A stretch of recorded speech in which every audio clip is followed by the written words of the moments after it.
Hey everyone, welcome back. This is Mandy. So I'm going to try an alternative cloud mix recipe that I've sort of tried and I got better results, but my composition was whack. Anyway, on this 12-inch level 1 canvas, I've been trying them, and you guys are also kind to give me cloud advice. The thing is, I'm looking for sort of like a cloud I can control. So I'm looking for what's going to work for me with a little bit of a thicker mix, because I still want to control the composition, whether it's ring pour or straight pour. And I want minimal clouds, like clouding in the layers. So I got this recipe from LoliVefe, and it is 1 part Liquitex Iridescent Medium, because she normally uses a Vallejo Pearl Medium and it's been hard to get, and 1 part Loft Soft Body to 2 parts Floetrol with water if you need. So sometimes when people say parts, it confuses people. So I want to explain parts just briefly. So this is a tablespoon. This is a teaspoon. So in our measuring system, 3 teaspoons is a tablespoon. So if you look at a teaspoon as a part, then a teaspoon would be 3 parts, and this would be 1 part. So like 4 quarters in a dollar, each quarter is a part. So if I said to you, use 2 parts Floetrol, that's 2 quarters, to 1 part paint, that would be 1 quarter to 2 quarters. So it's basically just each part is equal, whatever it is. So whether I'm saying the part is a teaspoon or a tablespoon or a cup, using the word part just allows you to customize it to your own measurement. So anyway, I hope that helps. Let me show you my colors. I'm using Payne's Gray from Creative Inspirations. I've heard that Creative Inspirations, Soho, and Liquitex are usually pretty good to cloud. Not all paint brands do well clouding, so I'm going to put that next to my cloud mix. This is a custom color I made, so this is, ooh, it has a globby in it. So this is, this is Frostbite from Colourarte PrizmPour, which is a very pale frosty blue. And to that I added a few drops of the Cobalt Aqua Vivid Intense, and I discovered this by accident and I love this color. So and then this is a kind of a frosty, almost an interference green type color. This is called Wasabi. This is a PrizmPour color as well.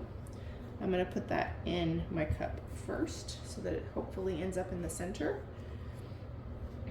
And this is Moody Lilac, also a PrizmPour color. So I'm also going to put that one in and hope it ends up in the center too. So I have some pouring extender, which is just paint drippings from another cup. And I'm hoping, and then here's my cloud mix. So I'm going to layer a couple of the paint colors, cloud mix, couple paint colors, cloud mix. We're going to hope for the best. I just mixed most of these paints yesterday, so it's probably too soon, but time is of the essence. So because this is a 12-inch and I have push pins in it, I have a big, I don't know how big, 18-inch or 20-inch Lazy Susan I bought on a whim a long time ago, and I've only used it once. But I thought, that should work. So if I decide to spin it versus tilting it, it's got something underneath it. So I've prepped my canvas. I'm going to spray the back to make it a little bit more tight with some water, and then we're going to get started. I just realized I told you guys what my paints are mixed with, or what my cloud mix is mixed with, but I didn't tell you about my pouring medium. So Most people, when they do the clouds, do Floetrol and water in their paints, and that probably works better because it's probably more reactive. I'm using Hughes recipe because I find that it works nicely with colors that have sparkle in them. So that is 3 parts US Floetrol to 1 part golden gel gloss. So that would be a 1/4 golden gel gloss to 3/4 American Floetrol. I do find, because it's thicker, sometimes if you have a heavier body paint or a paint that is just not super buttery and doesn't like fold into your pouring medium, that mixing, so like I used Creative Inspirations for example. So when I mixed up my Payne's gray, I had better success when I mixed a little bit of it in just the Floetrol, mixed it up really nicely, and then added the pouring medium in. So if you find that your mixture is too thick, you can thin it with a little bit of water or a little bit of Floetrol. So that's general, 1 part paint to maybe, I don't know, 2 or 3 parts medium, just kind of depends on the consistency. Okay, let me shut up. So I'm gonna put a little bit of this down just to help things move. Oh, it's got globbies in it. And we don't want those in this party. So for those of you who may be familiar with my channel, I know I do blooms more than I do this kind of thing, but regular acrylic pouring is how I started. So you may not see me do it a whole lot, but I do it. I just have, I'm very interested in the bloom recipe, and so I've done that more often. Let me get my torch. But I started with the regular old stuff just like everybody else. So, well, not everybody starts that way, but. All right, so I'm gonna layer my cup. I'm going to put, I think I'm gonna put Moody Lilac in first. And I'm gonna put the colors that have mica in them, not next to the cloud pour. Now I have had iridescent colors do pretty well next to a cloud pour. They just kind of become part of the cloud. So now I'm doing the Wasabi next, so you can see what I'm doing. Now I'm going to use the color that I think is most likely to play well with the cloud next to the cloud. So that is gonna be the Payne's gray. And plus I want the contrast, right? So I'm gonna put the cloud, put a decent size amount in there. And now I'm gonna do a little bit of this Payne's, just a little bit, and then my custom color. I'm gonna put a nice amount there. And I think I'm gonna do a little bit more Moody Lilac.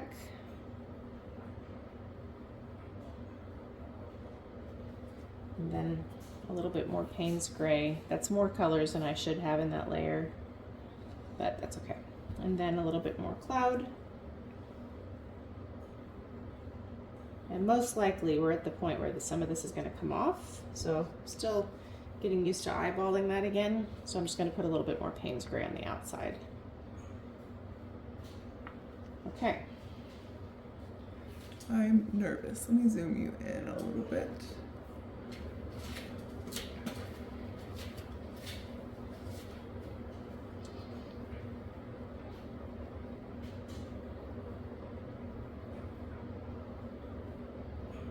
I'm kind of just straight pouring initially until I get a better feel for how these paints are going to come out. And I feel like I'm pouring too fast. Oh, these colors are so pretty. So one of my biggest flaws as an artist is I try to use way too much color. And it's really hard when you're trying a new technique to really get a feel for how it's going to perform if you use too many different colors or layers. So when I was mixing paints, I was like, okay, I need to like get a lot more basic and quit trying to put every favorite color I have in this painting. This is too much paint.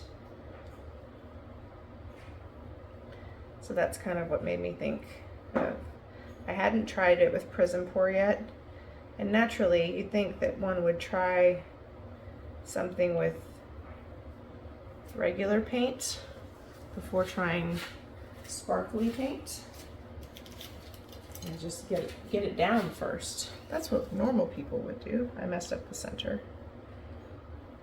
but I'm just not that normal, I don't guess. So I messed up the center, so what I'm doing is taking my skewer and just kind of creating something. I love the colors. I'm not getting immediate clouds, but I am getting the fingerlings that I'm looking for. So I'm gonna torch it. I'm trying to let some of the bubbles pop on their own. There's a lot of them in there, man. That satin enamels is a bubble creator, let me tell you. So all of the weight of my cloudiest part is down here, which seems to be my opportunity.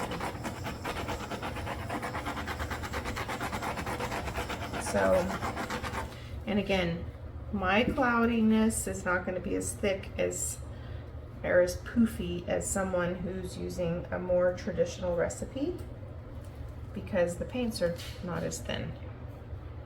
So you're not going to see it immediately. Now, if my paints were thinner, especially if I didn't use a gel gloss in my pouring medium, you would probably see a lot more of the clouding happening. But like the fingerlings that are happening, that's kind of what I'm after. I do want to do some of the super poofy clouds at some point, but like just having some of the cool fingerlings like you have in a regular straight pour that just have a little bit of a cloudy effect, it's kind of what I'm going for too. So this is probably going to develop a little bit. I don't want to over torch it, even though the bubbles are really bugging me.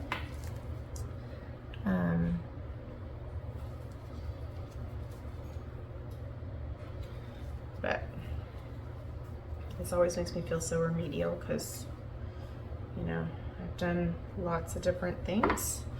But sometimes it's like the basic stuff that messes with your head. You're like, you know I've been pouring for a minute. So I kind of want to control the composition of this guy a little bit. Which is why I'm not just spinning yet. And this recipe is giving me some like little transparent clouding. It's just not the poofy clouding. And some of it also could be how I put my colors in or how I jiggled the cup, because I got a little jiggly there. That's okay. So we're just bringing the weight of the paint back. And because we use sparkly colors, I'm going to cover this corner. Because we use sparkly colors, when this dries, it's going to be a lot more interesting looking than perhaps it is right now. Okay. I like the composition so far. I realize you may not be able to see entirely what I'm doing. And I think there's some gunk in my paint.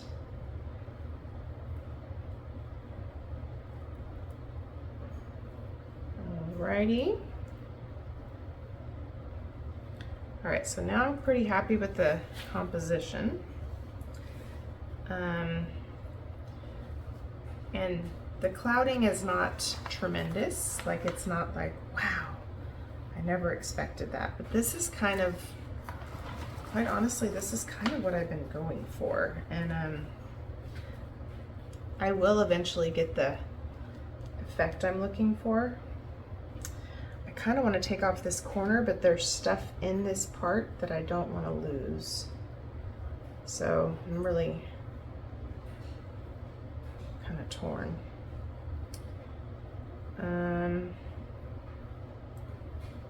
I really didn't intend on tilting this. So let me show you my conundrum. I don't want this corner because this is our flow extender color.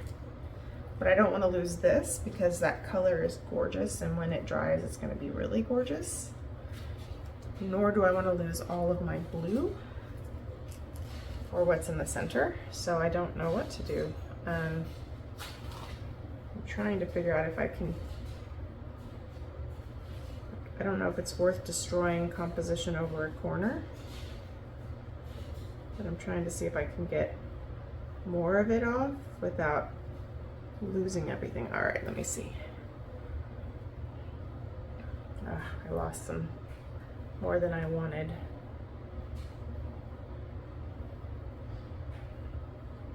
Oh well. But it does look a little better. So it kind of messes with me when all of the white is in like this like claw formation at the bottom. This corner's looking a little wild over here too. Anyway, I'm gonna let it set for just a minute. There is a lot that I like about it. I think it's soft in its own way. The kind of cloudy white has an iridescent color shift to it because of the iridescent medium. So I'm going to just see what comes through. I am happy that some bubbles are popping in the white and kind of breaking up that solid like white claw. Although like that really bugged me in one of my paintings, and then when it dried, the painting was honestly really beautiful, and I was like, I had totally obsessed over that one part when it was wet. So it looks weird, like the white part looks kind of weird in that painting, but the rest of the painting I really like. So yeah, so you'll probably see me doing little practicey things. I may try the kind of traditional LED recipe or some variations of that. I know some of you have shared your variations with me, and I may try that just so I can get the clouds I can't control and see the difference. But I am going to keep trying it till I get what I want, because what I want is going to be a little bit different than that, but I'm starting to see it. So let me wipe my gloves and give you some examples. So like these fingerlings, for example, they're not all uniform. They're a little bit on the cloudier side. Same thing with the rings. You know, there's some cloudy transparency. You can really see it in this custom aqua color I made. What I have found is sometimes if you use an iridescent color next to the cloud mix, which I did with that aqua, that color clouds in its own way. Because of the iridescence, it's going to be transparent. So these are all things I'm kind of learning. So I like it. I like how it kind of looks like you're looking into a cave or something. I don't know. I think I like lines, which is one of the reasons I think I like geodes. So I think stuff like this is always kind of cool. Now where I fixed my center is bugging me, but I realize that anything I do to try to make it better is probably going to bug me more. So I just took a skewer to the one part that was really bugging me.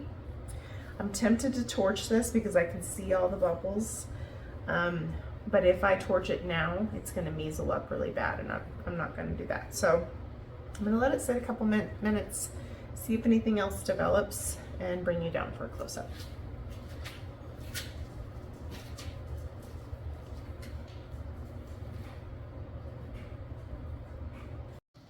Okay, so not much changed. I did blow on it impulsively and pop some bubbles, so that's annoying. But here's that custom color, and you can see where the cloudiness is sort of interwoven with that. I like that. The center with that Wasabi and Moody Lilac, those will be more true to color when they dry. The Floetrol is always going to mute anything with sparkle. So I think we have some nice cool lines and layers here. I kind of think I need to just do bigger pieces like this, and I think I'll get better results. But so I don't like how all the white is right here, and so many of mine they're like that, so I think I need to start doing a ring pour when I get closer to the center. But I'll show you dry and varnished if it lives. Yeah, let me know what you think. I think this part is really cool. I kind of wish I didn't have this swirly cue, but it's there. So anyway, let me know what you think. Thanks for watching.